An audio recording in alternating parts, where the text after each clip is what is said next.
पता तो सबको है,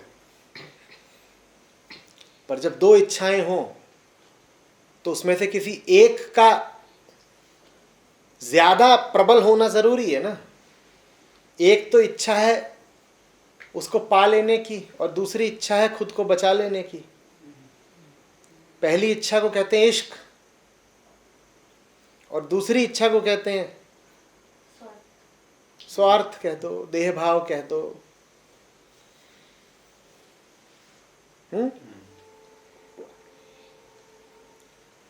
अब तुम्हें दोनों ही हैं।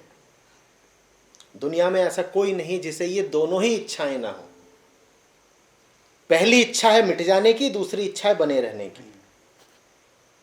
गौर किया है कितनी बार चाहते हो ना कि सब खत्म ही हो जाए, मिट ही जाए, व्यर्थ। ये इच्छा सबको होती है और दूसरी भी इच्छा सबको होती है। दूसरी इच्छा होती है कि सब कायम रहे, सब सुरक्षित रहे, कहीं मेरे घर बार संसार पर कोई खरोंच भी ना आ जाए। इन दोनों में से जो इच्छा भारी पड़ेगी वही तुम्हारी जिंदगी हो जाएगी।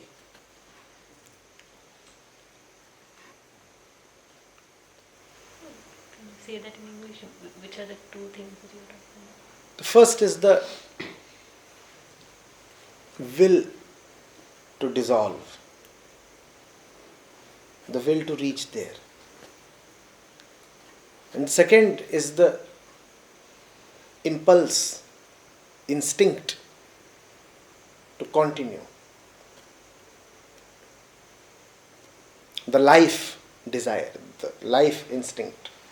I must somehow carry on, go on.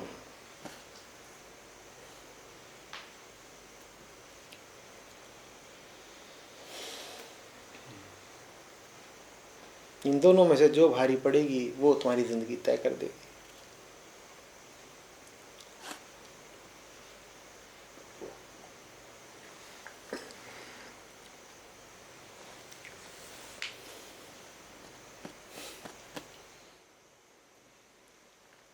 तुम आदमी का शरीर ही देखो, हम क्या बनाए रखना चाहते हैं लगातार इसको। अब मैं अभी अश्विन को देख रहा हूं, अश्विन ने मुझे देखा, तुम्हें साफ दिखाई दे रहा है क्या हो रहा है। अश्विन देख किसको रहा है? मुझको। बात को समझना। अश्विन इस वक्त गौर से देख किसको रहा है? मुझको। और वो बचाए किसको रखना चाहता है? उस काया को। अब ये दो विपरीत बातें हो गई ना। वो बनाए रख करके अश्विन मुझे देख रहा है। अगर उसे उसमें बहुत संतुष्टि होती, बहुत तृप्ति होती, तो मुझे क्यों देखता? फिर तो वो खुद को ही देखता ना। पर है कोई भी इंद्रिय जो खुद को देखती हो? कान खुद को सुनते हैं क्या? आंखें भी खुद को देखने में उत्सुक होती हैं क्या? जबान अपना स्वाद चखती है, त्वचा अपना स्पर्श करती है। तुम्हारा पूरा शरीर किसी बाहर वाले के इंतजार में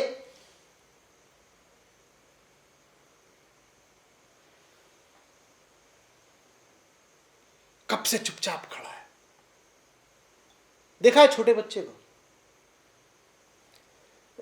वो दरवाजे पे खड़ा हो जाता है ऐसे सलाखी पकड़ के और बाहर देखते ही जाता है, देखते ही जाता है। हम सब किसी बाहर वाले का इंतजार कर रहे हैं, लेकिन ये बने रख करके। तो ये बना हुआ है और यहां से झांक रहे हो बाहर कि कोई आ जाए, कोई आ जाए। ये बना हुआ है और यहां से झांक रहे हो बाहर। ये बना हुआ है और यहां से भी टटोल रहे हो बाहर। ये दो विपरीत बातें हो गई ना। इसको भी बनाए रखना है और इससे बाहर वाला भी कोई चाहिए। नतीजा ये होता है कि हम एक समझौता कर लेते हैं। समझौता ये होता है कि इसको बनाए रखो और बाहर वाला कोई इसी के आयाम का ढूंढ लो। तो हम फिर किसको ढूंढ लेते हैं? हम इसी के तल पर कुछ ढूंढ लेते हैं, उसको परमात्मा का सस्ता विकल्प बनाते हैं। तो फिर हम क्या ढूंढ लाते हैं, इसको बनाए रखना है, बाहर का भी कुछ चाहिए, तो आप ये लीजिए, मात्र 5-10 हज़ार रुपये में तो कुछ मिल गया। अब ये क्या हो रहा है, ये एक समझौता हुआ है कि बाहर की कोई चीज मिल गई, अपने से बाहर की। पर क्या वास्तव में अपने से बाहर की? अपने से बाहर की कैसे है?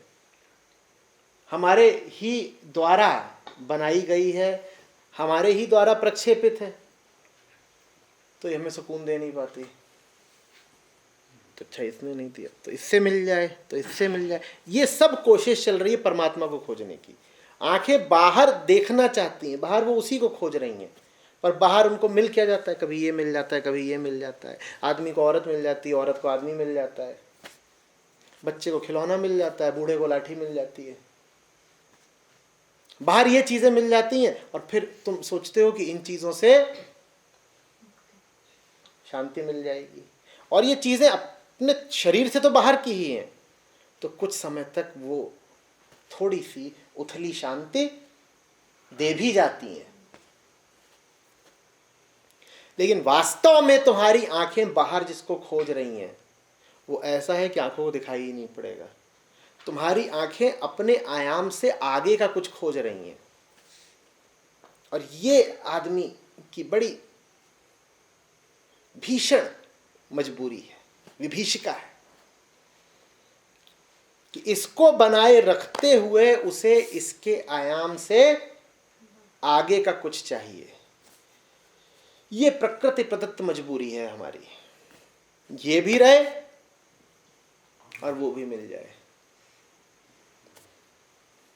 खुदा को भी पाना है और खुद को भी बचाना है, दोनों काम एक साथ हो पाते ही नहीं। अब क्या करें?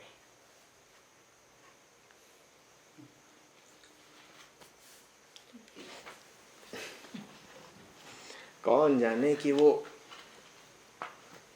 माध्यम है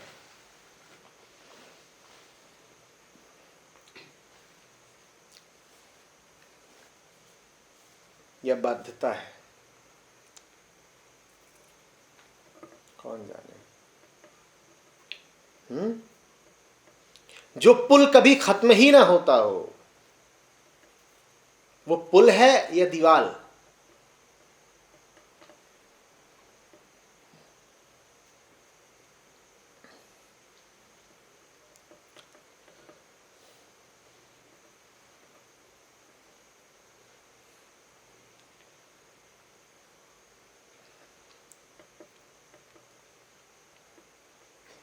जो मार्गदर्शक बनकर आए और मंजिल बन जाए, वो दोस्त है या दुश्मन?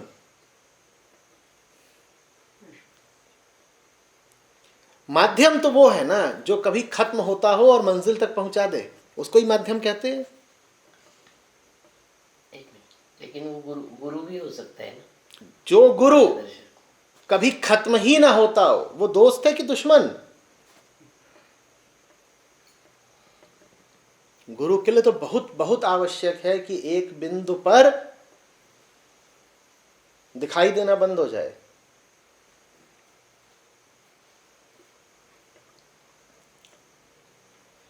गुरु जब तक दिखाई दे रहा है तब तक उससे दूरी का रिश्ता है ना। गुरु की जब तक उंगली पकड़ रखी है तब तक तो परायापन है ना।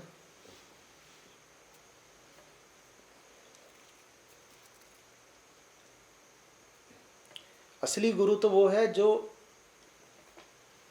आपको इस स्थिति में ला दे कि अब आपको कभी उंगली पकड़नी ही ना पड़े। असली गुरु तो वो है जो पहले स्थूल बाहर दिखाई पड़े और फिर सूक्ष्म होकर आपके भीतर बस जाए। अगर गुरु बाहर ही है और बाहर बना ही हुआ है, खत्म ही नहीं हो रहा, तो गुरु नहीं है, दुश्मन है।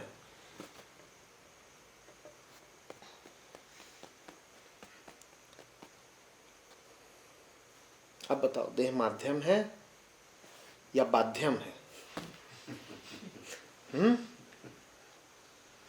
ये तो कहती है कि मरना भी मुझे साथ लेकर के।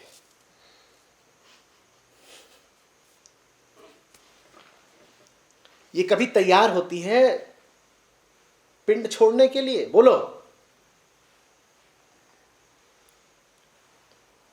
लेकिन उसके पास तो अकेले जाना होता है, देह लेके तो जा नहीं सकते वहाँ कि हमसे मिले और इनसे मिले। ये हमारी देह है और ये हमारा बाकी पूरा कुनबा है और वो मेरा छोटा प्यारा कुत्ता है, और मेरी चची की गाय है।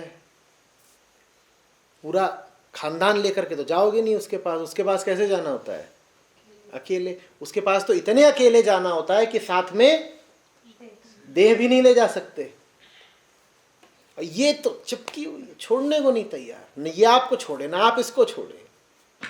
तो ये माध्यम है या माध्यम है?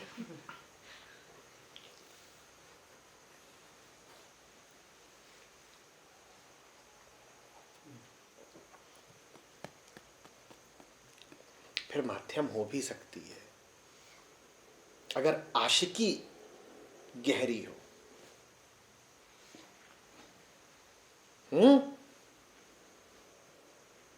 इश्क के दीवानेपन में तो लोग सांप को भी सीढ़ी बना लेते हैं, तो देह को भी माध्यम बना ही सकते हैं। किसी भी चीज को माध्यम बना सकते हैं।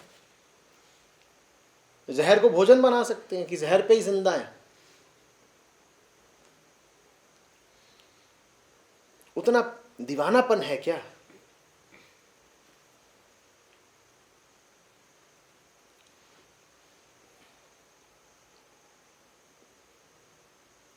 कल मैं पढ़ रहा था, किसी ने भेजा कि बाबा फरीद जब किसी को आशीर्वाद देते थे तो कहते थे जा तुझे इश्क हो।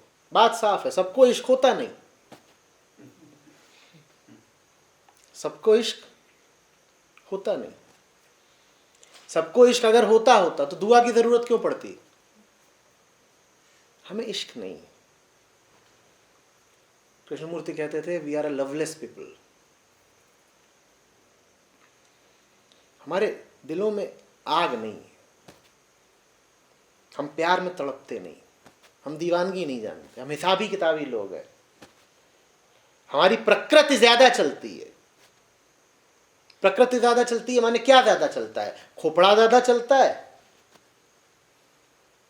शरीर के अंग बहुत चलते हैं, हार्मोन्स रसायन खूब चलते हैं। प्रकृति यही तो है। आम आदमी का जीवन क्या चीजें संचालित करती हैं? या तो उसके विचार, और विचार सब कहाँ है? विचार इधर का उपद्रव है। या उसमें जो वृत्तियां उठती हैं, काम इच्छा इत्यादि, वो सब कहाँ का उपद्रव है? वो सब नीचे का उपद्रव है।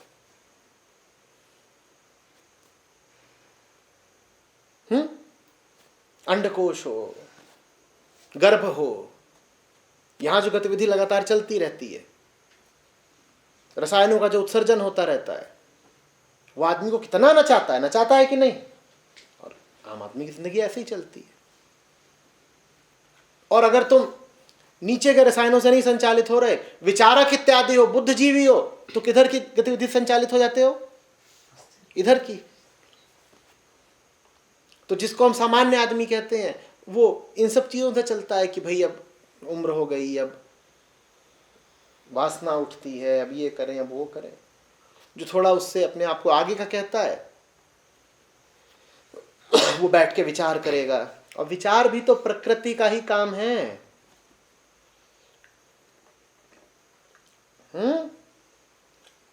शारीरिक आवेग हो, चाहे भावनाएं हो, और चाहे विचार हो, ये सब किसका खेल है? प्रकृति का ही तो खेल है। इसी में तो उलझे रह जाते हैं।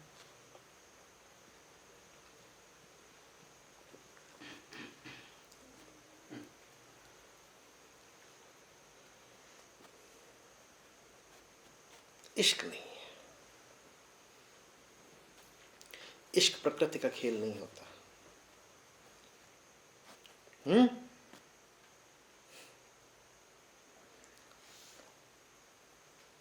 इश्क के नाम पर भी वही छोरा छोरी का खेल चलता रहता है।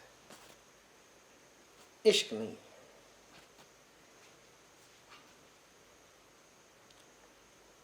शेख फरीद वाला इश्क नहीं है, बिल्कुल नहीं। प्रकृति वाला इश्क है। प्रकृति वाला इश्क कैसा होता है?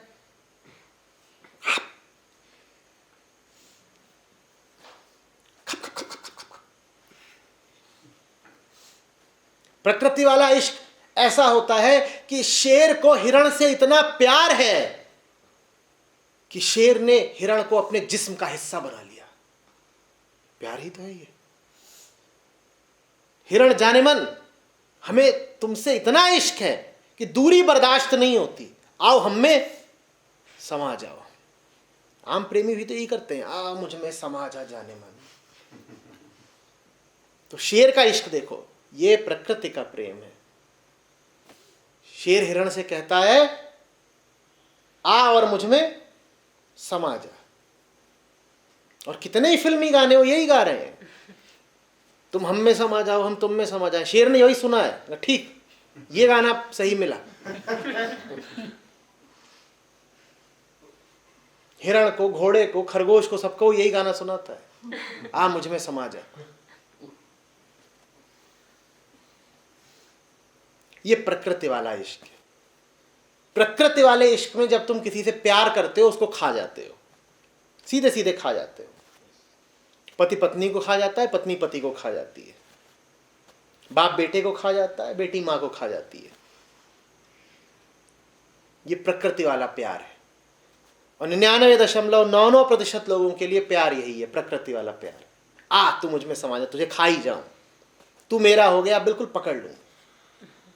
तुम्हें ना पता हो कि शेर शिकार कर रहा है हिरण का, और किसी छोटे बच्चे को तुम अगर बहकाना चाहो तो उसे बता सकते हो कि प्यार कर रहा है। देखो कोई छोटा बच्चा हो, उसको ना पता हो कि ये खाने की प्रक्रिया चल रही है, तो तुम उसको बता सकते हो कि वो जो शेर है ना, वो भी हिरण को प्यार कर रहा है। गौर से देखना, शिकार की आरंभिक अवस्था में शेर कूदता है हिरण के ऊपर, प्यार हुआ कि नहीं? सब प्रेमी जन एक दूसरे पर कूदते हैं। उसके बाद उसको पकड़ लेता है ऐसे। सब प्रेमी जन यही करते हैं, जिससे प्रेम है उसको बिल्कुल पकड़ लो। उसके बाद शेर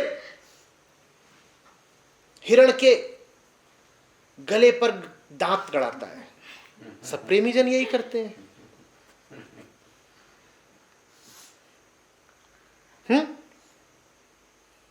उसके मांस को अपने मुंह में भर लेता है। सब प्रेमी जन यही करते हैं। ये प्रकृति वाला प्रेम है। मांस खाओ, मांस।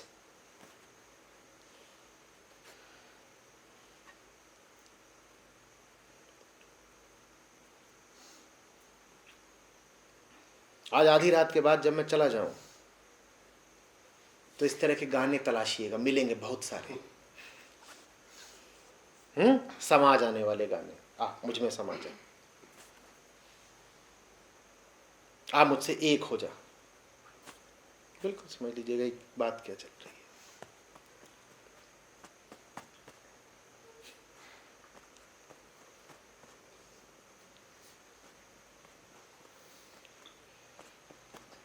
प्रकृति वाला प्रेम कहता है मैं बना रहूं।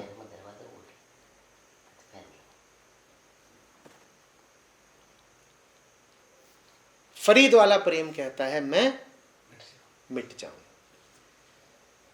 प्रकृति में तुम जब भी किसी से प्रेम करोगे, वो इसलिए करोगे ताकि तुम बने रहो और मजबूत हो जाओ, अपना फायदा देख के प्रेम करोगे।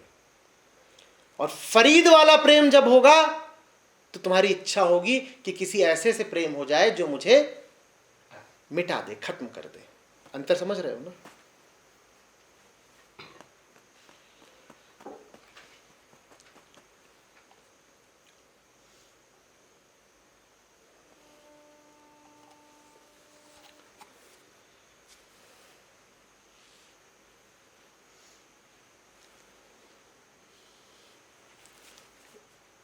इसीलिए आज जब बात शुरू हुई तो मैंने आपसे कहा कि ये कहना सुनना तो ठीक है, पर आगे का कुछ चाहिए।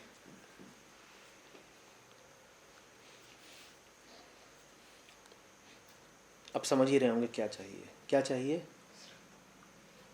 वो हसरत चाहिए। आशिकी चाहिए।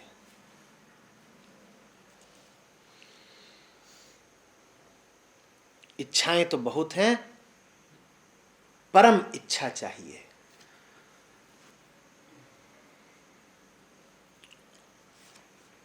चाहते तो बहुत हैं, मुमुक्षा चाहिए, तीव्र सघन इच्छा।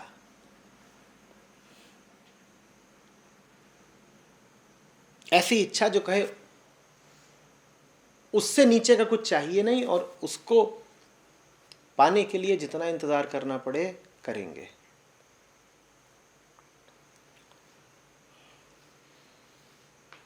समय माध्यम नहीं बन सकता। जान गए हैं कि समय दुश्मन ही है, इस दुश्मन को झेल लेंगे, कर लेंगे इंतजार। अच्छी तरह समझ गए हैं कि समय बिताने भर से वो नहीं मिल जाएगा, उम्र काट लेने भर से वो नहीं मिल जाएगा। अच्छी तरह दिख रहा है कि समय जितना कटता जा रहा है हमारे लिए मुश्किल ही बढ़ रही है। अच्छी तरह दिख रहा है कि समय जितना बढ़ रहा है हमारी बेचैनी बेकरारी भी उतनी ही बढ़ रही है, पर झेल लेंगे। अनंत प्रतीक्षा करनी पड़े तो भी कर लेंगे, लेकिन पीछे नहीं हटेंगे। अब चाहिए तो वही। बोलो कितना इंतजार करना पड़ेगा और कितनी साधना करनी पड़ेगी। अनंत परिश्रम करेंगे अनंत समय तक, लेकिन चाहिए तो वही, उससे नीचे का कुछ नहीं। मैं समय की बात इसलिए कर रहा हूं क्योंकि हम अनंत परिश्रम भी करने को राजी हो जाते हैं अगर 2 मिनट को करना हो। कई बार हम में बड़ी भावना उठती है मुक्ति की, कितनी देर के लिए?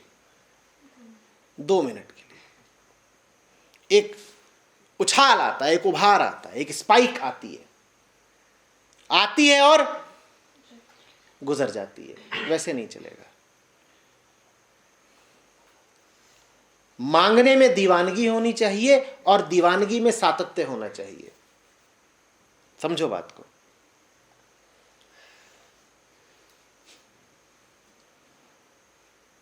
इंटेंसिटी भी चाहिए और पेशेंस भी।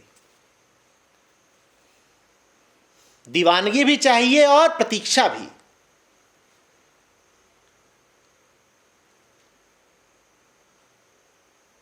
बहुत जोर से मांग रहा है और मांगे ही जा रहा है। दीवानों की तरह खटखटा रहा है और खटखटाए ही जा रहा है। दरवाजा खुल नहीं रहा, इस बात से निराश होकर लौट नहीं गया। वो पूरी जान लगाकर खटखटा रहा है और खटखटाए ही जा रहा है। उसका परिश्रम भी अनंत है और उसकी प्रतीक्षा भी अनंत है। ऐसे को मिलता है, ऐसे को मिलता है। यह है शेख फरीद वाला इश्क। अनंत परिश्रम और अनंत प्रतीक्षा।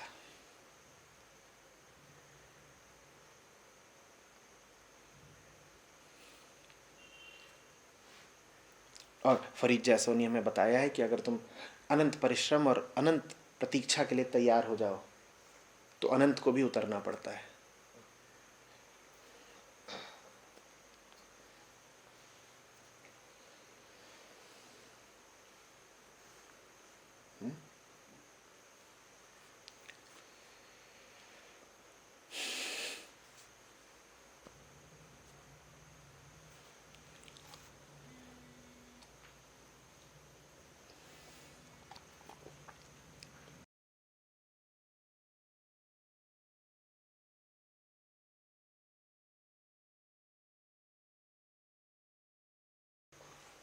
आंखें तो फरीद साहब की भी आपके ही जैसी थीं।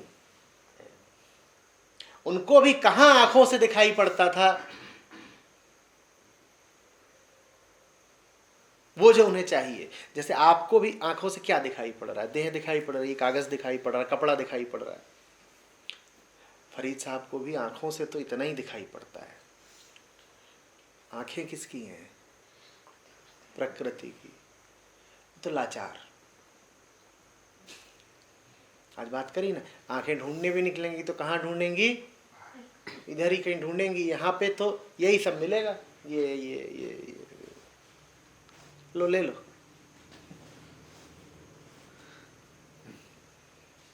वो दीवानगी कहीं और की होती है, वो आंखों पर आश्रित नहीं होती है। वो कैसे बताएं?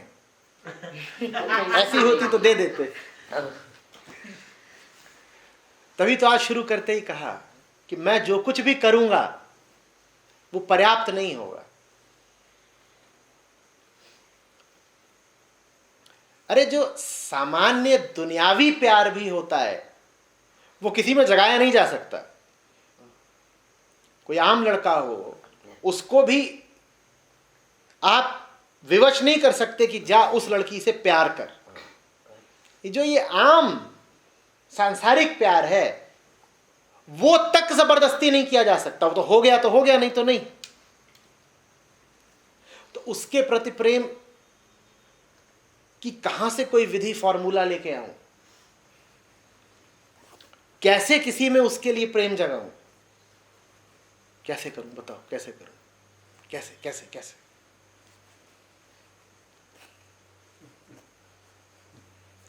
मैं तो ये भी नहीं कर पाता कि किसी को गोभी ना पसंद हो तो उसको गोभी पसंद करा दूं। किसी को गोभी नहीं पसंद है, उसे गोभी नहीं पसंद कराई जा सकती। किसी को परमात्मा ना पसंद हो, मुक्ति ना पसंद हो, शांति और सत्य ना पसंद हो, तो कैसे उसमें मैं सत्य और शांति के प्रति अनुराग जगाऊं?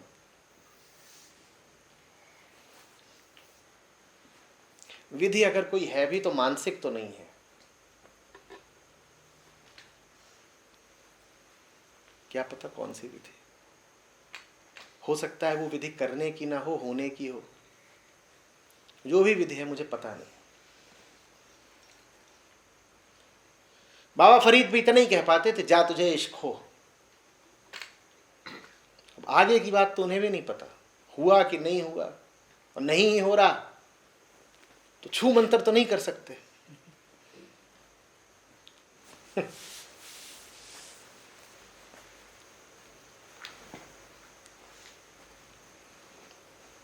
आपके साथ रहते हैं तो लेकिन वैसा होता है अपने आप। जा तुझे और हो।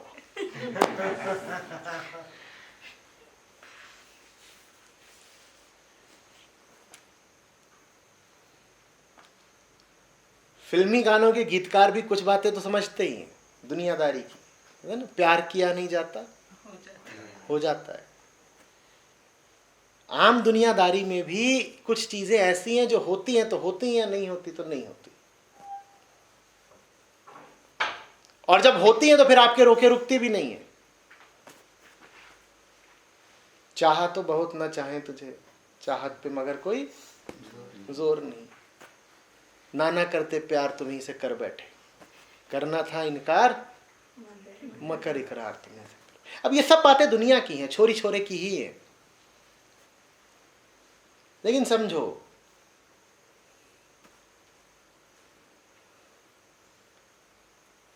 कि जब दुनिया में भी प्रेम ऐसी रहस्यात्मक चीज है कि उस पर किसी का बस नहीं चलता,